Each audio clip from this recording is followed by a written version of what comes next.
Assalamualaikum warahmatullahi wabarakatuh. Salam sejahtera buat kita semua. Semoga kita semua dalam keadaan sehat jasmani dan rohani, tidak kekurangan satu apapun. Amin ya robbal alamin. Oke, Mimin akan melanjutkan cerita Liontin Giok Naganya. Tapi seperti biasa, bantu dulu tekan tombol like dan berkomentar juga Tuan dan Nona. Terima kasih sesudah dan sebelumnya. Ini hanyalah permulaan kepala. Bab 1791 sampai bab 1795. Murongyan berkata, "Oh, jangan bertanya. Kamu tidak akan mengerti bahkan jika aku memberitahumu.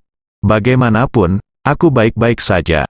Pada saat ini, Kiki juga berlari sambil tersenyum dan memeluk adiknya. "Hebat, saudari, kamu baik-baik saja." Murongyan menyentuh kepala Kiki dengan penuh kasih. "Tentu saja tidak apa-apa. Saudara Ye Chong sangat hebat," Kiki memuji. "Ya, saya sangat ingin berterima kasih kepada Tuan Ye," kata Murong Cui. Pada saat ini, Kiki menatap mata besarnya yang polos dan tiba-tiba bertanya, "Saya baru saja berada di depan pintu dan mendengar saudara Ye Chong mengatakan sesuatu tentang Gancai Lai Huo. Kamu mencintaiku dan seterusnya. Apa maksudnya?" Setelah itu mendengar ini, Murongyan dan Ye Chong tersipu lagi. Murongyan dengan cepat menutup mulut Kiki, Yiku Yue. Murong Cui dan Huang Xiao saling memandang dan menunjukkan senyuman penuh arti. Malam itu, keluarga Murong menyiapkan makan malam mewah dan mengungkapkan rasa terima kasih mereka kepada Ye Chong. Setelah makan malam, hari sudah sangat larut, dan Ye Chong tinggal di rumah Murongyan. Di malam hari, Ye Chong menemui Murongyan dan mengatakan yang sebenarnya. Karena Nyonya Suci musim semi ada di dalam tubuh Murongyan, Ye Chong ingin membawa Murongyan bersamanya untuk menemukan alam misterius musim semi. Setelah Murongyan mendengar ini, butuh waktu lama untuk menerima kenyataan ini. Jadi begitu, Murongyan tampak sedikit tidak wajar. Ye Chong berkata, "Ya, aku akan memberitahumu dulu, tapi aku tidak memberitahu paman dan bibiku." Murongyan berkata, "Kamu tidak perlu memberitahu mereka, itu akan menyelamatkan mereka dari kekhawatiran." Ye Chong mengangguk. "Lalu kapan kita akan menemukan sisa-sisa sekte dewa musim semi?" tanya Murongyan. Dia selalu merasa tidak nyaman memiliki seseorang di tubuhnya, dan dia ingin menyingkirkan dewi musim semi ini secepat mungkin. Ye Chong berkata, "Ayo bersiap dan kita bisa berangkat besok." Sebelum dia selesai berbicara, telepon Ye Chong berdering. Ketika saya mengangkat telepon, sebenarnya ada Palene yang menelepon. Ada Palin berkata, "Tuan Ye, saya punya berita untuk diberitahukan kepada Anda. Tuan Hantu berencana mengambil tindakan terhadap keluarga Anda." Ye Chong tertegun. "Bagaimana situasinya?" Tuan Hantu dan yang lainnya mengetahui bahwa grup Shenzhen Naga Tiongkok adalah industri atas nama Anda, dan Tang Chun, Presiden grup Longshan, dikatakan memiliki hubungan yang sangat penting dengan Anda. Jadi mereka sekarang bersiap untuk mengambil tindakan terhadap Nona Tang Chun ini, kata Ada Palin. Ye Chong menyipitkan matanya saat mendengar ini. "Oke, aku mengerti." Setelah mengatakan itu, Ye Chong menutup telepon.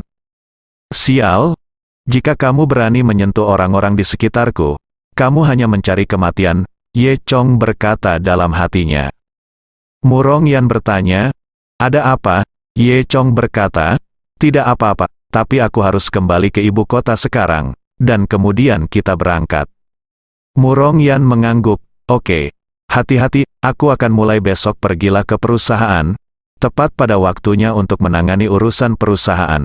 Sudah waktunya bagi Chen Qi, si serigala bermata putih, untuk membuatnya membayar harganya." Ye Chong berpikir sejenak. Dia benar-benar ingin kembali. Jika dia tidak kembali, aku khawatir Tang Chun akan perlakukan dia sebagai musuh. Keesokan paginya, perusahaan produk Giok Mingnan Murong. Chen Qi datang ke perusahaan lebih awal, dan hari ini dia secara khusus mengenakan setelan baru, terlihat sangat bangga. Dia sekali lagi memanggil para pemegang saham dan manajemen senior perusahaan dan menunggu di ruang konferensi. Rapat belum dimulai, namun orang-orang sudah hampir tiba, dan hanya kursi CEO yang masih kosong.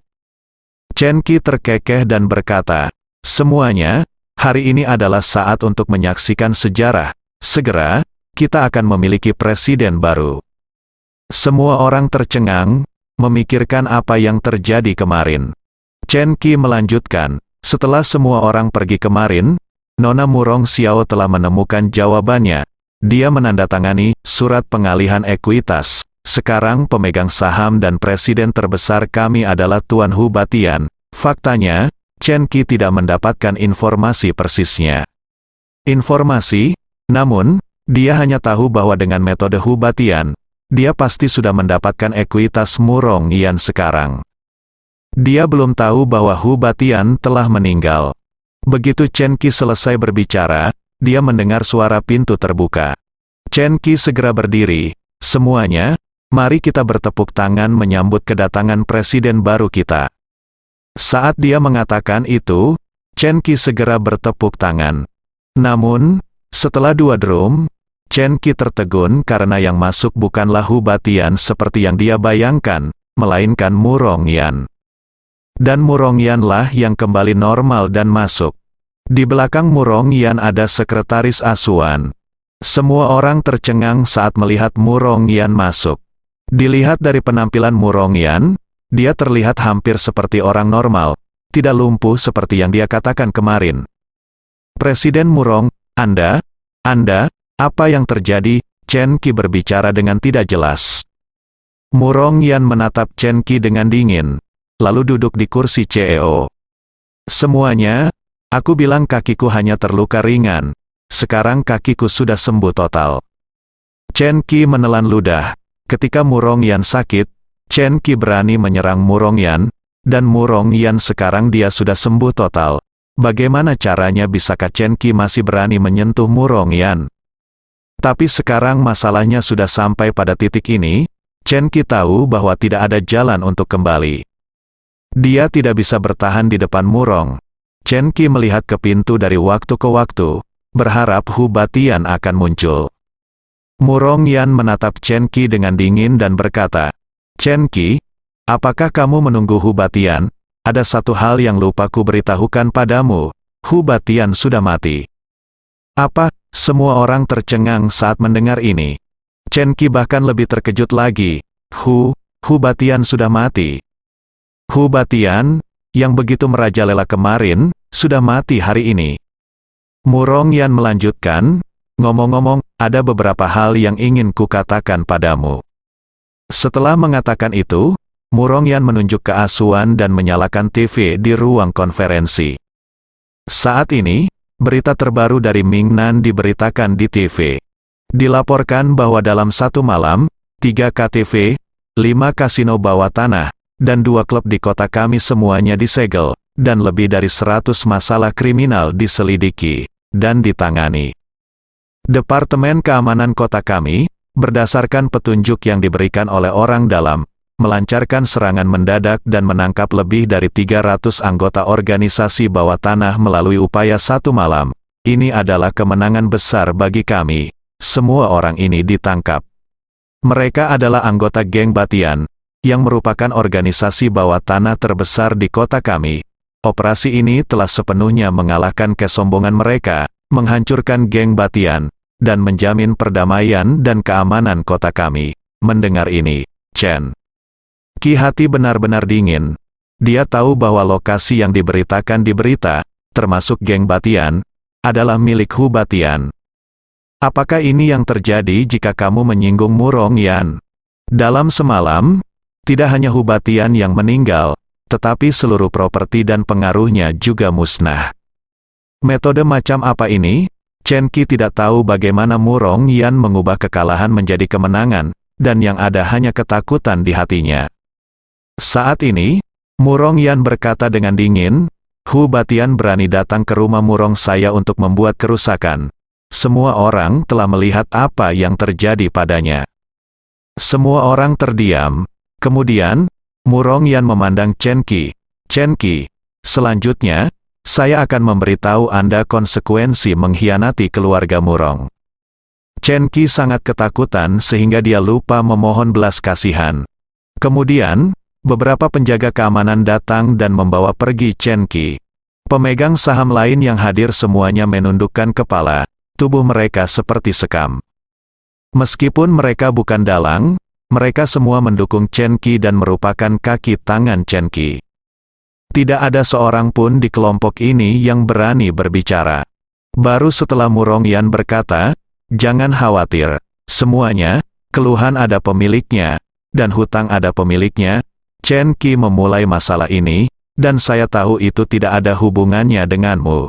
Setelah mendengar ini, pemegang saham lainnya merasa lega. Namun, melalui kejadian ini, saya juga memahami sebuah kebenaran. Lebih baik menjaga ekuitas di tangan saya sendiri. Murongyan berkata, "Bagaimana menurut Anda?" Semua orang berani keberatan dan mengangguk. Jadi, saya telah memutuskan untuk mengambil kembali semua ekuitas di tangan Anda. Apakah Anda punya pendapat? Murongyan tiba-tiba bertanya. Semua orang tercengang ketika mendengar ini.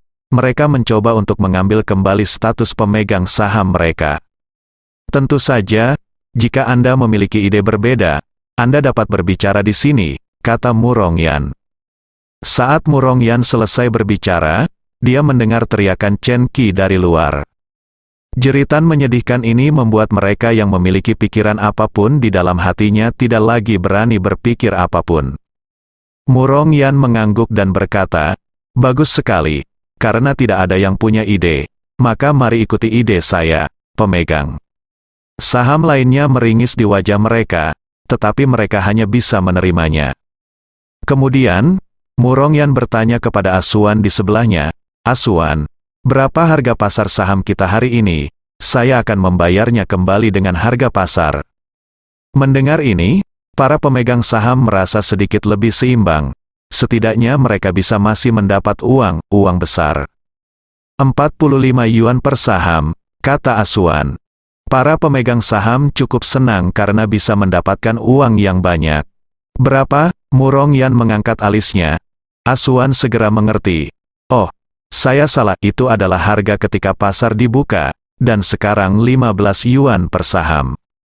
Semua pemegang saham tercengang. Tanpa diduga, Murongyan tampak tidak puas. "Berapa?" "Iya, 5 yuan per saham." Asuan mengubah kata-katanya. Hati para pemegang saham mulai berdarah.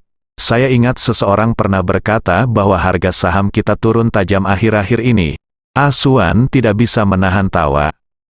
Dan para pemegang saham itu wajahnya menjadi semakin jelek. Asuan melanjutkan, "Oh, saya salah ingat, harganya 2 yuan. Murongyan mengangguk dan berkata, 2 yuan per saham, ya, itu masuk akal." Semua pemegang saham mulai mengutuk dalam hati mereka. 45 yuan jika menjadi 2 yuan per saham, ini mingkiang. Namun tidak ada yang berani menunjukkannya. Murongyan melanjutkan, "Semuanya, ayo beli saham di tangan kalian sesuai harga pasar, 2 yuan per saham." Semua orang tercengang. Pantas saja ada pepatah yang mengatakan bahwa hati wanita paling beracun adalah, tak disangka, Murongyan menjadi begitu kejam, sungguh tak tertahankan. Namun, meski mereka keberatan, mereka tidak berani mengatakan apapun sekarang. Mereka hanya bisa menyesali mengapa mereka memilih memihak Chen Qi. Murongyan tidak berurusan dengan mereka seperti dia berurusan dengan Chen Qi hari ini, yang dianggap memberi mereka muka. Murongyan masih bisa memberi mereka sejumlah uang dan membiarkan mereka kembali untuk menghidupi diri mereka sendiri di hari tua, yang merupakan rahmat yang besar. Kemudian, Asuan memberi semua orang salinan dokumen penjualan ekuitas. Murongyan berkata dengan sangat adil, "Tentu saja, terserah Anda apakah akan menandatangani atau tidak." Tapi siapa yang tidak berani menandatangani? Segera, 11 pemegang saham lainnya menandatanganinya. Saat ini, seluruh saham berada di tangan Murongyan. Semua orang hanya bisa menyesal di dalam hati, mengapa mereka mempercayai si idiot Chen Qi kemarin. Kali ini, mereka kehilangan lebih dari 100 juta atau 200 juta. Selanjutnya, Murongyan melakukan penyesuaian personel secara besar-besaran, mengeluarkan 11 pemegang saham, dan mempromosikan sekelompok kader tingkat tinggi baru. Melihat Mu Rongyan bertindak begitu tegas dan menyelesaikan masalah ini, semua orang semakin kagum pada Mu Rongyan. Dapat dikatakan bahwa posisi Mu Rongyan saat ini di perusahaan produk giok Murong tidak dapat lagi digoyahkan oleh siapapun. Sementara Mu Rongyan sibuk menangani masalah ini, Ye Chong, kontributor terbesar di balik ini, telah kembali ke ibu kota melalui lingkaran teleportasi. Setelah Ye Chong kembali ke ibu kota, dia bergegas ke markas besar kelompok Dewa Naga di ibu kota untuk menemukan Tang Chun. Untuk menenangkan amarah Tang Chun, Ye Chong bahkan membeli sebuket bunga. Namun yang aneh adalah tidak ada bunga mawar di semua toko bunga di ibu kota. Ye Chong akhirnya harus membeli 2 karangan bunga matahari yang dipadukan dengan baby's breath yang kelihatannya cukup bagus. Saat pertama kali tiba di gerbang perusahaan, dia menemukan seseorang telah menggunakan puluhan ribu bunga mawar untuk membentuk-bentuk hati besar di alun-alun depan perusahaan. Bentuk hati ini berukuran setengah kolam renang.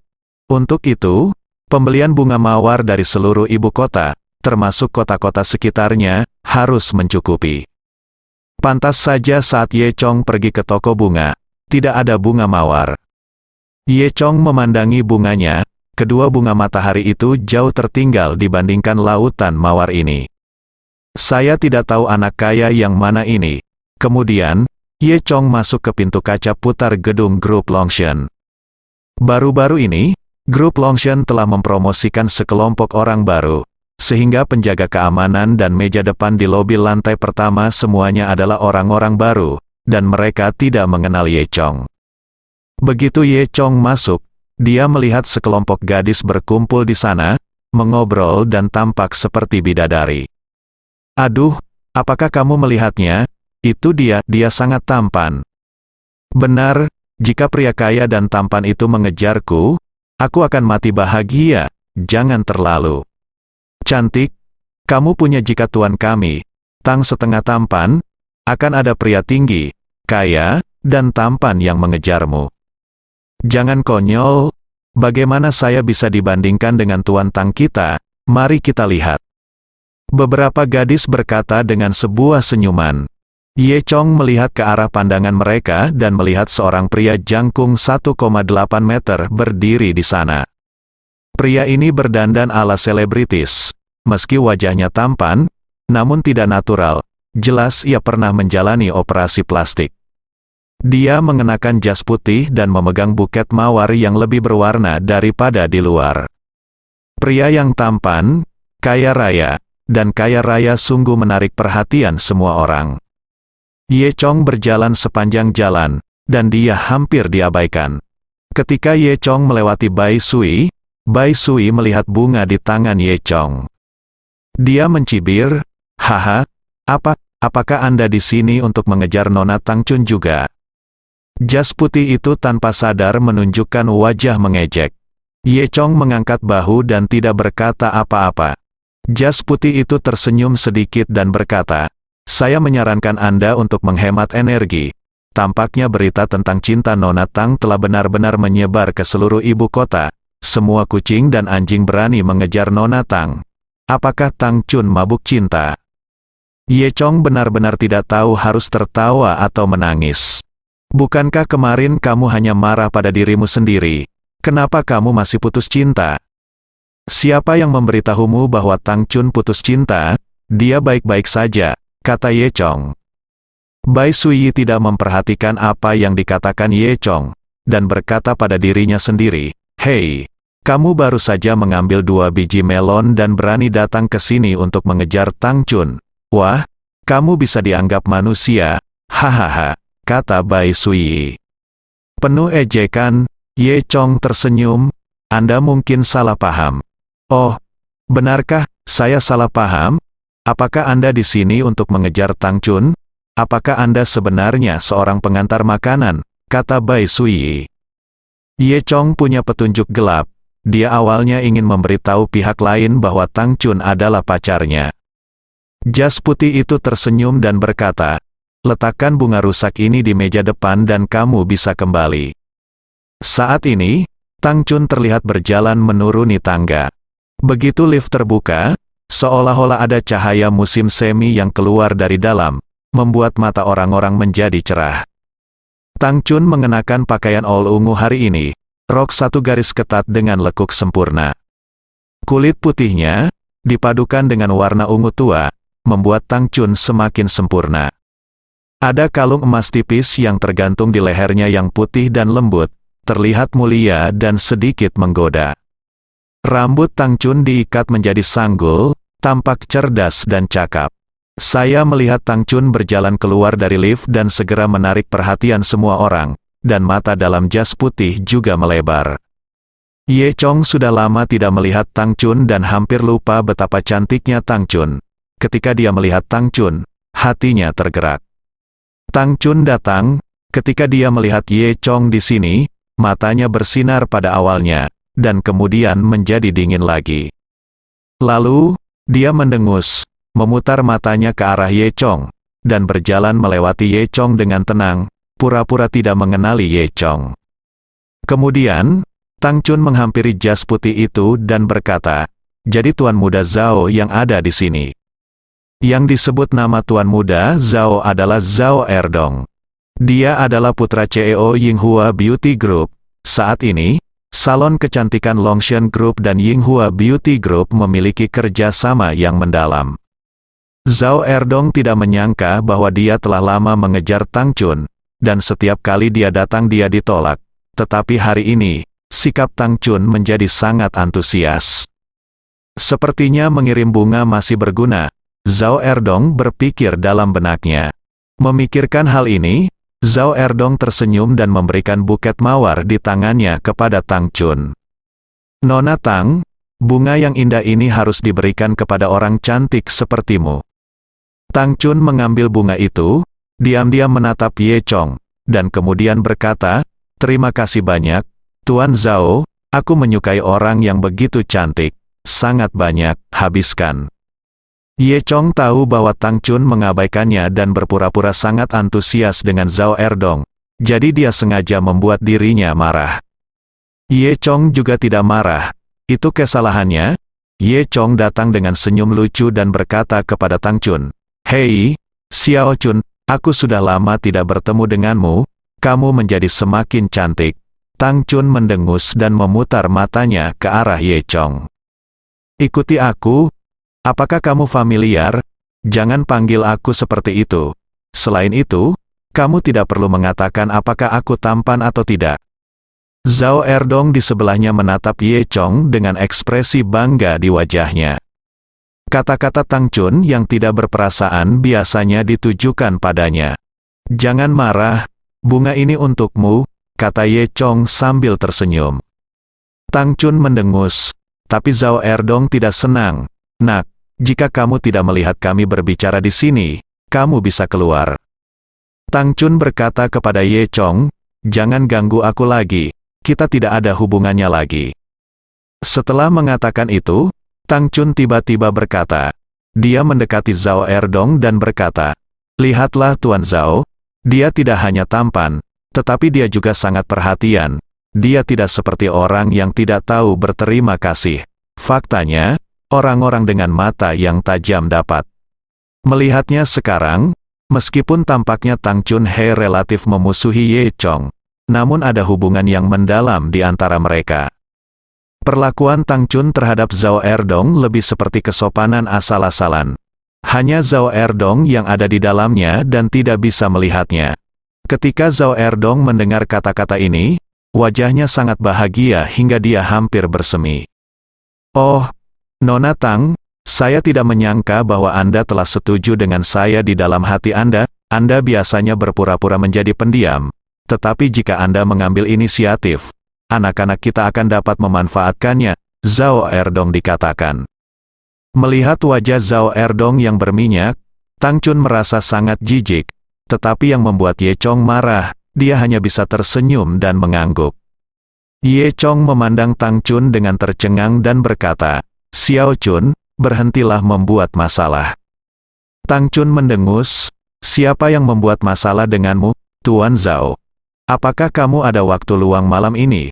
bukankah kamu selalu ingin mentraktirku makan malam, baru malam ini? Zhao Erdong merasakan kebahagiaan datang terlalu tiba-tiba, terlalu hebat. Saat dia mengatakan itu, dia dengan berani mengulurkan tangan untuk memeluk Tang Chun. Tapi Tang Chun tidak punya niat untuk menolak sama sekali. Ye Chongxin berkata, gadis bodoh Tang Chun ini, hanya untuk membuatku marah, dia hampir membiarkan bajingan ini Zhao Erdong mengambil keuntungan darinya. Tepat ketika tangan Zhao Erdong hendak menyentuh Tang Chun, Ye Chong mendorongnya. Ye Chong meraih pergelangan tangan Tang Chun dan menariknya ke dalam pelukannya. Xiao Chun, ada banyak orang di sini. Ayo naik ke atas dan bicara sendiri. Aku bisa menjelaskan bahwa semuanya salah paham, kata Ye Chong. Tang Chunze mendengus dan cemberut. Apa? Sekarang kamu tahu bahwa kamu sedang memikirkanku? Sudah terlambat, sepertinya aku tidak bisa melakukannya tanpamu. Aku ingin makan dengan pria lain sekarang.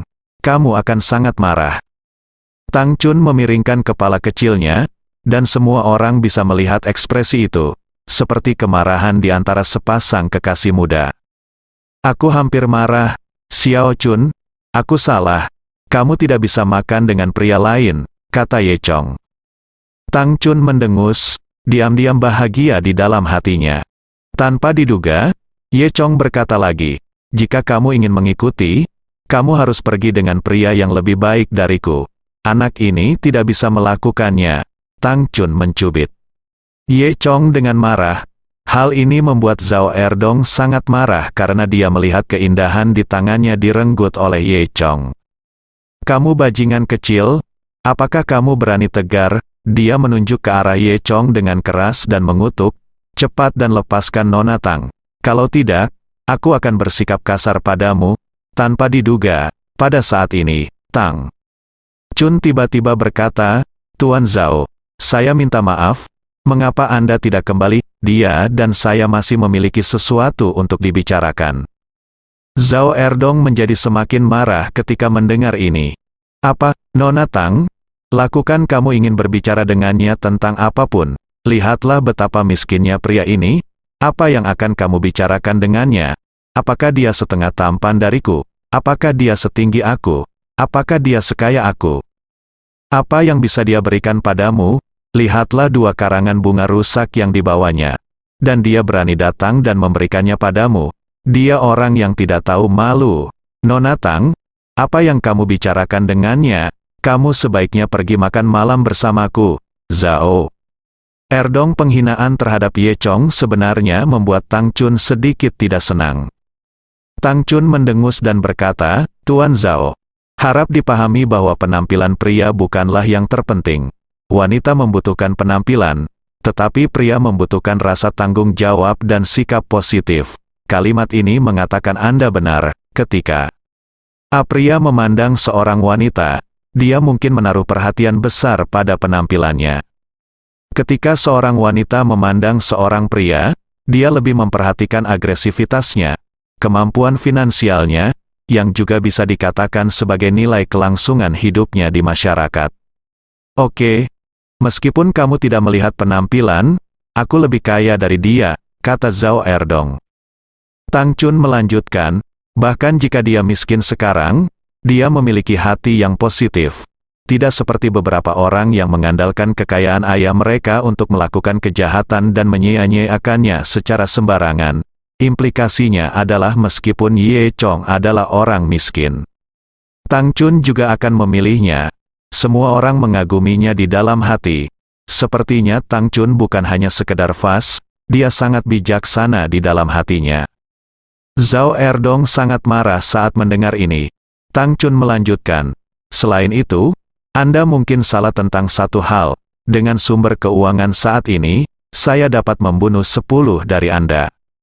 Saat dia mengatakan itu, Tang Chun mengambil seikat bunga matahari dan memegangnya di pelukannya.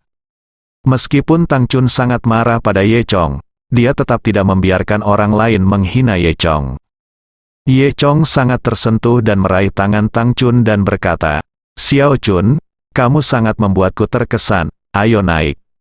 Tang Chun mendengus, lalu mengikuti Ye Chong ke dalam lift. Dan Zhao Erdong melihat wanita kesayangannya berbicara mewakili orang lain dan mempermalukan dirinya sendiri. Kemudian dia berpegangan tangan dengan yang lain dan berjalan menuju lift.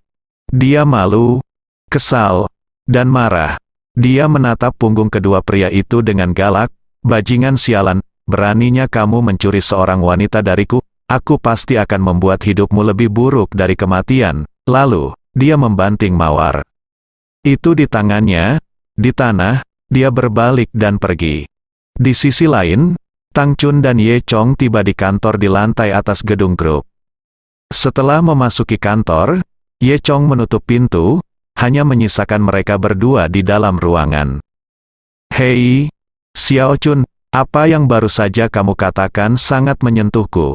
Ayo, biarkan aku menciummu, kata Ye Chong sambil tersenyum. Tang Chun mendengus, mendorong Ye Chong menjauh, dan berkata, jangan salah paham, aku hanya ingin mengusir Zhao Erdong. Jangan mengira aku memaafkanmu, aku belum memaafkanmu. Dengan itu, Tang Chun membuang bunga matahari itu. Dan pergi ke meja, dia melanjutkan, juga, kita sudah putus, selamat tinggal.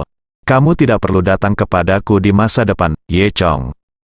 Tahu bahwa Tang Chun masih sangat marah padanya. Tidak, Xiao Chun, jangan marah, dengarkan aku. Aku tidak datang kepadamu karena aku benar-benar tertunda karena sesuatu. Kamu harus percaya padaku, kata Ye Chong. HMPH, ya, tentu saja kamu dalam masalah. Bukankah kamu masih ingin berhubungan seks dengan seseorang? Bukankah ada orang lain yang ingin kamu tidur? Kata Tang Chun dengan marah. Ye Chong tidak tahu apakah harus tertawa atau menangis, dan dengan cepat menjelaskan semuanya. Setelah mendengarkan, Tang Chun tampak terkejut, begitu banyak hal yang terjadi. Ye Chong berkata, ya. Ekspresi Tang Chun sedikit melembut. Meski dia bisa bertingkah seperti anak kecil, dia bukanlah tipe orang yang tidak masuk akal. Tampaknya Ye Chong tidak kembali menemuinya karena ada banyak masalah mendesak yang harus diselesaikan. Namun, memaafkan Ye Chong sepertinya terlalu tidak tahu malu. Tang Chun berpikir dalam hati. Lalu dia memeluk bahunya, masih terlihat sangat kedinginan, dan berkata, lalu kenapa kamu kembali sekarang?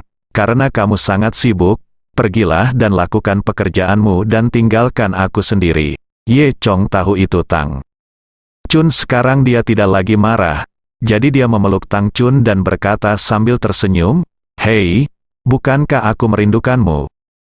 Oh, bajingan, lepaskan aku. Wajah Tang Chun tiba-tiba menyapu, terkenal.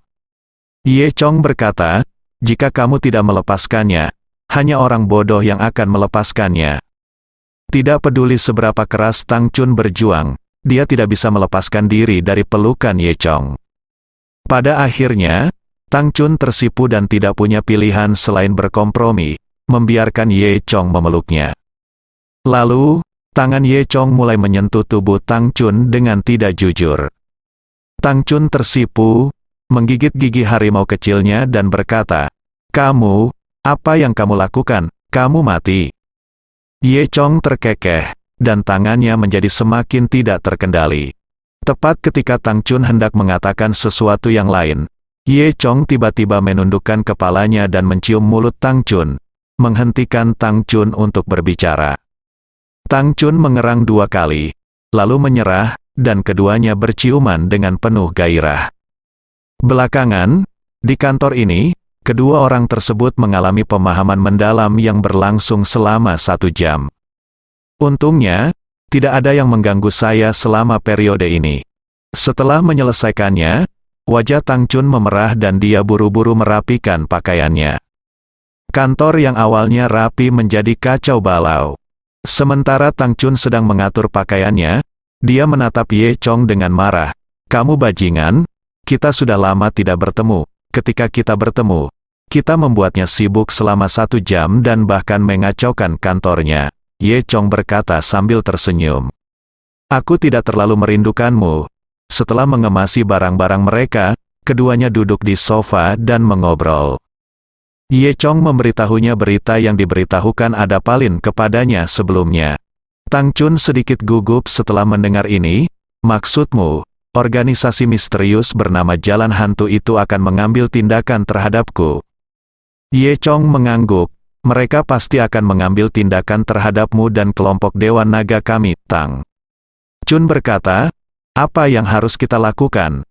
Jangan khawatir, aku di sini, semuanya akan baik-baik saja, Ye Chong menghiburnya. Ye Chong sedang memikirkannya dan meminta Sulin dan Huang Kewei datang untuk melindungi Tang Chun. Kemudian, Ye Chong bertanya pada Tang Chun siapa Zhao Erdong. Begitu Zhao Erdong disebutkan, Tang Chun menunjukkan ekspresi jijik. Saat ini, melalui jendela, Anda masih dapat melihat bunga mawar besar berbentuk hati yang terbuat dari bunga mawar di bawah gedung Longshan Group. Tang Chun berkata, Zhao Erdong ini adalah putra tertua dari grup kecantikan Yinghua. Karena kami saat ini bekerja sama dengan grup kecantikan Yinghua, pria ini datang untuk melecehkan saya sesekali. Itu hampir membuat saya kesal sampai mati. Ye Chong sangat aneh. Grup Longshan kita masih perlu bekerja sama dengan orang lain.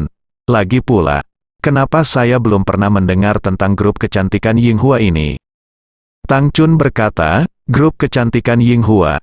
Dalam 2 bulan terakhir, tiba-tiba hal yang aneh tentang mereka yang bangkit di ibu kota adalah hanya butuh waktu singkat bagi mereka untuk berkembang dari awal menjadi sesuatu dan kemudian menjadi kuat.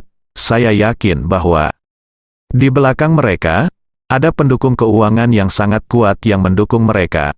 Awalnya mereka tidak punya dasar dalam hal ini, ibu kota, dan mereka menghabiskan banyak uang untuk membuka jalan. Hanya dalam 1 bulan, mereka menjadi salah satu perusahaan komersial terkemuka di ibu kota, dan skalanya bahkan melebihi banyak perusahaan mapan, menjadi pesaing terbesar kami. Ketika Ye Chong mendengar ini, dia juga sangat terkejut. Dia mampu mendukung perusahaan seperti itu dalam waktu yang singkat. Kekuatan orang-orang di belakangnya mungkin di luar imajinasinya. Tang Chun melanjutkan, setengah bulan yang lalu, CEO grup kecantikan Yinghua mendatangi saya dan mengatakan bahwa dia ingin membahas kerjasama. Saya pikir persaingan akan lebih baik daripada situasi saling menguntungkan, jadi saya menyetujuinya. Sekarang, di toko kecantikan alami murni kami, konter Yinghua telah dibuka untuk menjual beberapa produk mereka. Ye Chong semakin merasa bahwa grup kecantikan Yinghua ini sedikit aneh. Kemudian, Tang Chun memandang Ye Chong dan melanjutkan, apa yang tidak saya duga adalah produk mereka sangat efektif, sebanding dengan produk seri Dewa Naga kami. Seri Dewa Naga, Ye Chong tidak bisa mempercayainya. Kalian pasti tahu kalau produk kecantikan seri Dragon God semuanya merupakan formula tertinggi yang Ye Chong peroleh dari The Legacy of the Dragon God. Produk pihak lain sebenarnya memiliki efek yang sebanding, yang sungguh sulit dipercaya. Tang Chun tersenyum dan berkata, apakah menurut Anda hanya Anda yang dapat mengembangkan produk yang bermanfaat? Produk mereka sekarang sangat terkenal dan sangat populer. Ye Chong tersenyum dan menggaruk kepalanya. Dia berkata kepada Tang Chun bawa aku ke salon kecantikan nanti. Saya ingin melihat produk mereka secara langsung. Ye Chong merasa mungkin ada sesuatu yang mencurigakan di dalamnya. Tang Chun mengangguk. Keduanya mengobrol sebentar dan memandang ke langit. Hari sudah hampir malam. Ye Chong berkata, Xiao Chun, untuk menyampaikan permintaan maafku, izinkan aku mentraktirmu makan malam besar malam ini. Tang Chun tersenyum sedikit. Kurang lebih, ini yang kamu katakan? Aku akan membunuhmu dengan baik hari ini. Chengnan, sebuah restoran barbeque baru dibuka di jalan pejalan kaki. Saya sudah lama tidak mengadakan barbeque dan saya ingin mengadakan barbeque. Tidak masalah, kata Ye Chong sambil tersenyum. Setelah itu, keduanya membersihkan diri dan meninggalkan perusahaan. Ye Chong mengemudikan mobil dan membawa Tang Chun bersamanya ke selatan kota.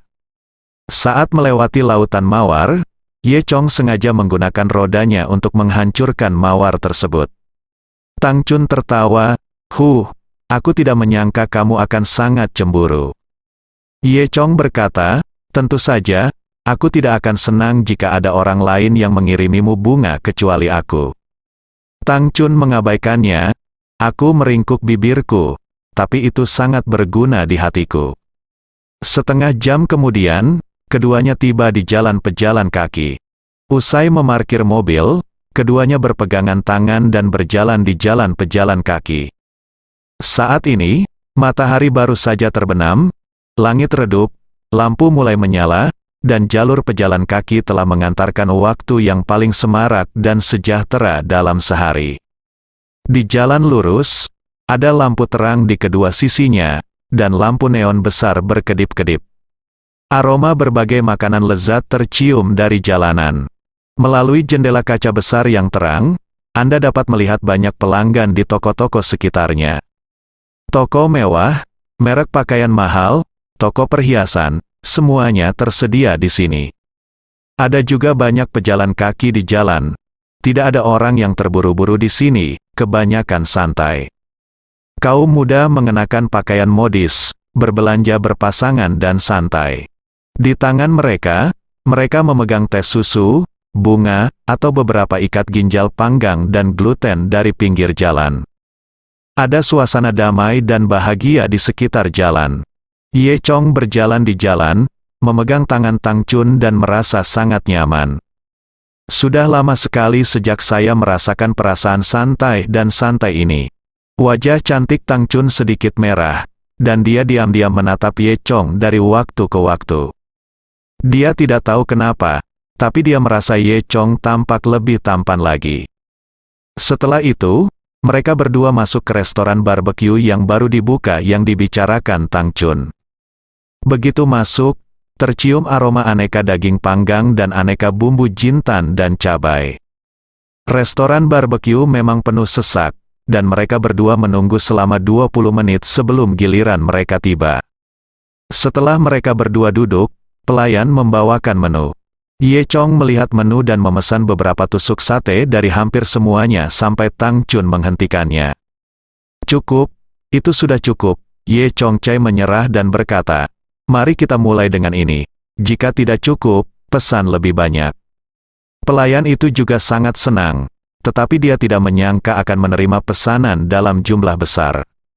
Ada banyak chef di restoran barbeque ini, sehingga makanan disajikan dengan sangat cepat. Dalam waktu kurang dari 10 menit, meja di depan Ye Chong dan Tang Chun dipenuhi berbagai tusuk sate daging. Bahkan tidak ada tempat untuk menaruh minuman. Keduanya mulai berpesta. Saya harus mengatakan bahwa ada alasan mengapa ada begitu banyak orang di sini. Bahkan Ye Chong memakan tusuk daging ini dan mengatakan itu enak. Setelah makan sayap ayam panggang ketiganya, Ye Chong berkata kepada Tang Chun, "Rasanya di sini sangat enak, Tang Chun." Tersenyum manis, menggigit tusuk sate kambing, dan berkata, "Ya, menurutku ini juga sangat lezat." Keduanya mengobrol riang sambil makan. Mereka sama sekali tidak menyadari bahwa seseorang sedang menatap mereka melalui jendela di luar.